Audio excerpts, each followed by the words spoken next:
ಸೇಂದಿ ಸೇವನೆ ಮಾಡಿ 10 ಮಂದಿ ಕಾರ್ಮಿಕರು ಅಸ್ವಸ್ಥಗೊಂಡಿರುವ ಘಟನೆ ಚಿಕ್ಕಬಳ್ಳಾಪುರ ಜಿಲ್ಲೆಯ ಗೌರಿಬಿದನೂರು ತಾಲೂಕಿನ ಗಡಿಯಲ್ಲಿರುವ ಆಂಧ್ರಪ್ರದೇಶದ ಚೌಳೂರು ಗ್ರಾಮದಲ್ಲಿ ನಡೆದಿದೆ. ಸೇಂದಿ ಸೇವಿಸಿ ಕೂಲಿ ಕಾರ್ಮಿಕರು ಅಸ್ವಸ್ಥರು ಗೌರಿಬಿದನೂರು ಮತ್ತು ದೊಡ್ಡಬಳ್ಳಾಪುರ ವಿವಿಧ ಆಸ್ಪತ್ರೆಗಳಲ್ಲಿ ಚಿಕಿತ್ಸೆ ಪಡೆಯುತ್ತಿದ್ದಾರೆ. ಗೌರಿಬಿದನೂರಿನ ಖಾಸಗಿ ಆಸ್ಪತ್ರೆಯೊಂದರಲ್ಲಿಯೇ 10 ಮಂದಿ ಕೂಲಿ ಕಾರ್ಮಿಕರು ಚಿಕಿತ್ಸೆಗೆ ದಾಖಲಾಗಿದ್ದಾರೆ. ದೊಡ್ಡಬಳ್ಳಾಪುರದಲ್ಲಿ ಚಿಕಿತ್ಸೆ ಪಡೆಯುತ್ತಿರುವವರಲ್ಲಿ 3ರನ್ನು ತೀವ್ರ ನಿಗಾ ಘಟಕದಲ್ಲಿ ಇರಿಸಲಾಗಿದೆ ಎಂದು ಮೂಲಗಳು ತಿಳಿಸಿವೆ. ಕಲುಷಿತ ಸೇಂದಿ ಸೇವಿಸಿದ ಕಾರಣಕ್ಕೆ ಕಾರ್ಮಿಕರು ಅಸ್ವಸ್ಥರಾಗಿದ್ದಾರೆ ಎಂದು ಶಂಕಿಸಲಾಗಿದೆ. ಚೌಳೂರು ಗ್ರಾಮದ ಸುತ್ತಮುತ್ತ ಸೇಂದಿ ವ್ಯಾಪಾರ ವ್ಯಾಪಕವಾಗಿದೆ.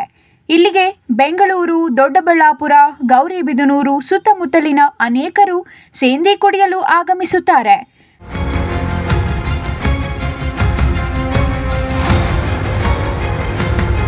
ಘಟನೆ ನಂತರ ಅಬಕಾರಿ ಇಲಾಖೆ, ಸ್ಥಳೀಯ ಪೊಲೀಸರು ಎಚ್ಚೆತ್ತು ಸೇಂದಿ ಮಾರಾಟ ಮಳಿಗೆಗಳನ್ನು ಬಂದ್ ಮಾಡಿಸಿರುವ ಮಾಹಿತಿ ಲಭ್ಯವಾಗಿದೆ.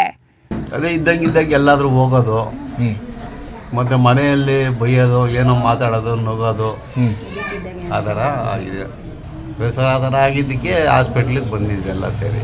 ಬೇರೆ ಕಡೆ ದೊಡ್ಡಬಳ್ಳಾಪುರ ಸೈಡು ಅಲ್ಲೊಂದು 8 ಜನ 10 ಜನವರೆಗೂ ಹೋಗಿದ್ದಾರೆ ಸರ್. ಅಲ್ಲೂ ವರ್ಷದಿಂದ ಇದೆ ಸರ್. 35 ವರ್ಷ 20-30 ವರ್ಷದಿಂದ.